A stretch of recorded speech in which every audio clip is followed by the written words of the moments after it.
Sir আমি একটা জমি কেনার জন্য ৩০০ টাকা স্ট্যাম্পে লিখিত রাইখা এটারে বায়না কিছু টাকা দিলাম আর কি, যার কাছে জমি কিনবো। সেই জমিটা সে লোক পরবর্তী আমার কাছে জমি দলিলও দিতেছে না, সে এবং টাকাও দিচ্ছে না। এখন কি করণীয় ওটাকে? আচ্ছা, এখন বর্তমানে আইন যেভাবে আছে, হ্যাঁ, রেজিস্ট্রেশন অ্যাক্ট যেভাবে আছে, সেই ক্ষেত্রে আপনি যদি খোলা বায়না করেন, খোলাই তো বায়না করেছেন তাই না, ৩০০ টাকার স্ট্যাম্পে রেজিস্ট্রেশন করেন নাই, এই ধরনের যদি হয়, তাহলে আপনি তার বিরুদ্ধে স্পেসিফিক পারফরমেন্সের মামলা বা সুনির্দিষ্ট প্রতিকার আইনে মামলা করতে পারবেন না। হ্যাঁ, সেজন্য আপনাকে রেজিস্টার্ড বায়নাপত্র দলিল হইতে হবে।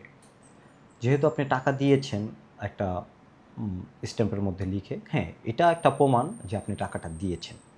যদি এখন আপনাকে জমি রেজিস্ট্রেশন করে না দেয়, তাহলে আপনি টাকাটা ফেরত পেতে অধিকারী, আপনি টাকাটা ফেরত পেতে পারেন। এখন যদি টাকাও না দেয়, তাহলে সেক্ষেত্রে কী করবেন? সেক্ষেত্রে আপনার করণীয় হচ্ছে, আপনি তাকে প্রথমত বলবেন যে আপনি টাকা ফেরত দেন। যদি না হয়, তাহলে আপনি একজন আইনজীবীর মাধ্যমে তাকে একটা লিগ্যাল নোটিশ বা উকিল নোটিশ আপনি দিবেন, এবং সেই ক্ষেত্রে বলবেন যে আপনি যদি টাকা না দেন, তাহলে আপনাকে আমি যেই টাকা দিয়েছি এর সুদসহ আপনাকে টাকা দিতে হইব, এক। আর দ্বিতীয় কথা হচ্ছে যে আপনি যদি আগামী এত দিনের মধ্যে যদি জমি রেজিস্ট্রেশন করে না দেন, আর অথবা যদি টাকা ফেরত না দেন, তাহলে আপনার বিরুদ্ধে আমি মামলা করতে বাধ্য হব, দেওয়ানি এবং ফৌজদারি মামলা।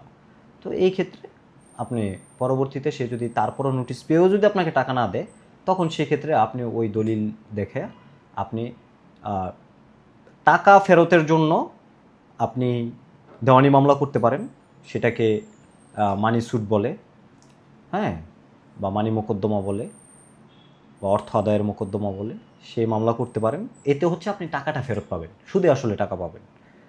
আর আরেকটি মামলা করতে পারেন তার বিরুদ্ধে, সেটা হচ্ছে আপনার ক্রিমিনাল মামলা বা ফৌজদারি মামলা। হ্যাঁ, সেই মামলাতে আপনি টাকা পাবেন না, কিন্তু আপনি তাকে শাস্তির ব্যবস্থা করতে পারেন, হ্যাঁ, জেল জরিমানার ব্যবস্থা করতে পারেন।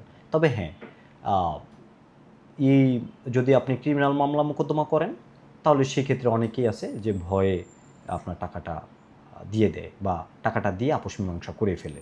সেক্ষেত্রে আপনার টাকাটা উদ্ধারে সুবিধা হয়।